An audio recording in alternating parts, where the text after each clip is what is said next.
Welcome back. Conclave took top honors at the BAFTA Film Awards, winning Best Picture and Best British Film. That is our first hot topic of the day, brought to you by Walton Arts Center. We kind of called this one, Yeah, Jason. we knew it. The papal thriller Conclave, starring Ralph Fiennes, led the night with 4 wins. Meanwhile, The Brutalist matched that tally, earning Best Director for Brady Corbet and Best Actor for Adrian Brody. Mikey Madison won Best Actress for Honora, and Zoe Saldana won.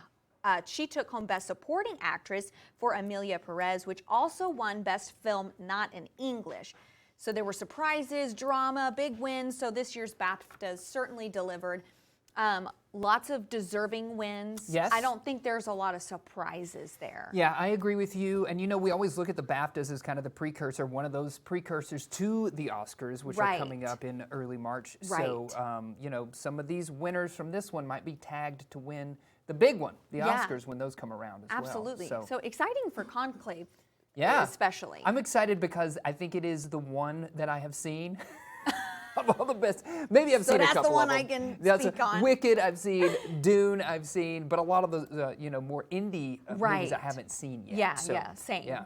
Well, Backstreet's back, all right. Oh. The Backstreet Boys have announced they're into the Millennium residency at Las Vegas' Sphere, running from July 11th to the 27th, 2025. Fans can expect to relive hits from their iconic 1999 album Millennium, including I Want It That Way and Larger Than Life, enhanced by the Sphere's cutting-edge visuals and sound. Tickets for this one do go on sale February the 21st. That's right around the corner. Friday. That's this week. And pre-sales have actually already started. They start tomorrow, the 18th, okay? So you can get your hands on pre-sales if you're one of those lucky folks. But this is a ton of fun. Backstreet Boys coming to the Sphere. Oh my gosh, I can already see the girls my age screaming over the Backstreet Boys. I mean, look at them right there, icons. Look at those guys. The first boy band to perform a residency at the Sphere in Vegas. That's so cool. I bet NSYNC is like, dang, yeah, missed that opportunity. Missed that. Well, are you replacing your bedding often enough? What do you think? You know, I think no, but I will say we just got new bedding. Oh, yeah. Me too. Okay, President's all right. Day sales, am I right? Exactly. So think about it. We spend a lot of time in our beds, and with all that lounging, it can get pretty grody. Things like, sorry, because this is first thing in the morning, but dead skin cells, hair, dust mites, sweat, all those lovely things accumulate on your bed.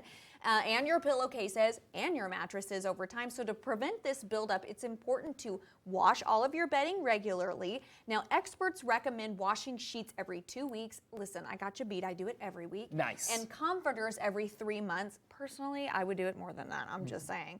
But washing only goes so far. So to maintain good bedroom hygiene and stay on top of the wear and tear that comes with all that frequent cleaning, you really should be upgrading your bedding regularly about 18 to 24 months. So, y'all, it's President's Day. Yeah, get on those sales. Get some new That's blankies. right. Yeah, Kohl's is having a great sale right now. So find yourself over there. That's right. We want those clean peeps. Clean sheets, yes, especially if you got allergies. Spring's coming up. Spring's coming. You got that right. We'll talk about a buzzer beater win. Check this out. UMass Amherst is shelling out $10,000 after a wild halftime moment turned into a viral debate.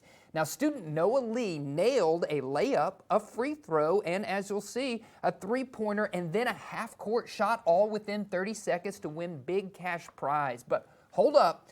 After reviewing the footage, the university's insurance partner denied the payout, claiming Noah wasn't fully behind the half-court line.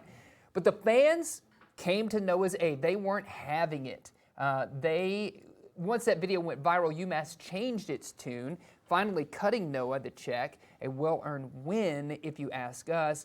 I mean, come on, the kid just a little bit over the line and you're going to deny him that big amount. I always kind of wonder, like, if they make it, are they going to try to come up with an excuse of, well, actually, I'm like, give me a break. He obviously made the shot. I mean, come on. Come on, yeah. I'm no athlete, but I see it. You see it. You know a good half-court shot when you see sure one. do. This one is that what that was, though? That was. Okay. Yes. Let's stick with some basketball news here. This past weekend, the 2025 NBA All-Star Weekend was in San Francisco, and it was a slam dunk of excitement. Of course, the All-Star Game featured a fresh 4-team tournament format with Shaq's OGs clinching the title. Stephen Curry shined on his home court, earning MVP honors.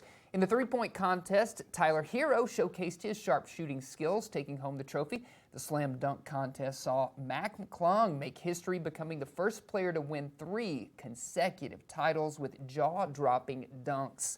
Beyond the court, the weekend was a star-studded affair. Celebrities like Kevin Hart, Chris Tucker, Emma Watson joined fans in celebrating basketball and entertainment, of course, making it an unforgettable experience. Oh, Hermione Granger Hermione was, Granger was there. watching basketball. She was there. She was taking What? photos. You could see her on social media. She was all over it. gal. Who knew she was a big NBA fan? Yeah, I but- thought she just followed Quidditch. but Right. There Nope, she goes. this is her other favorite. That's her other favorite Right. sport. Cool. Yes. Well, okay, this is super interesting to me. So a growing number of parents are hitting rewind on the television their kids watch, opting for the nostalgia of shows from their generation. I've done it. Yeah. You've done that? So yeah, the slower paced classics are finding a new audience among today's toddlers as parents seek an antidote to overstimulating modern media. It's considered the slow TV movement, but the shift isn't just about the nostalgia, it is actually backed by science. So American pediatric experts suggest that the pacing of kids' media impact their attention spans, emotional regulation, all of that jazz. So calmer shows can actually lower their cortisol levels, helping young children feel more secured and balanced. And I have to say, that checks out because Yeah. I remember when my niece and nephew were little bitty and we would watch crazy stuff. Yeah. And the next thing you know, they're screaming, running around, and I'm like, Exactly. never again. Because it's what they took in on the TV. yeah, I'm like, I'm not doing this. Yes, don't No. do it again. I love it. Those calming shows Yes. from my childhood, like Saved by the Bell. Put that Yeah, on. there you go. So puts Yeah. me right to sleep. It puts me right to sleep every time. Well, I'm really excited about this story. An upcoming edition of Hansel and Gretel combines the dark and singular talents of 2 literary giants who apparently never met. So HarperCollins publishers announced that they are reimagining the famed Brothers Grimm tale, and it's going to be created by none other than Stephen King and, of course, the late Maurice Sendak, combining King's words with sketches that Sendak drew up for the Humperdinck opera in 1997. Sendak, who died in 2012, once called the fairy tale, quote, the most profound of the Grimm canon. For his part, King said, in a way, I have been writing about kids like Hansel and Gretel for much of my life. This one's scheduled to be published September 2nd of this year. So I am thrilled that this combo is happening. Me too. Very exciting stuff. Yeah. Okay, now this is real cute. So working mom Lauren Pontiff went running for tissues after watching her baby take her first steps on a daycare live stream. So she wasn't crying out of sadness for missing the 12-month-old's milestone. They were happy tears. Yeah. She said, of course it kills me that I wasn't there to witness the moment in person, but seeing how big a cheerleader my daughter had in my absence, I can't describe how much that comfort brought me. It was emotional because of Shakira's reaction. Now, Shakira, you can see, is Lily Kate's nursery teacher, and she's cheering Lily Kate on as she walks towards her, taking her first steps. I thought, how stinking cute is that? How cute. And you got to see that even though you weren't there at the daycare. So Absolutely. what a rewarding moment for a parent. Yes, and how comforting to know that your child's daycare teachers really love them and Yes. are cheering them on. Yeah. So very sweet. Yeah, sweet story. Well,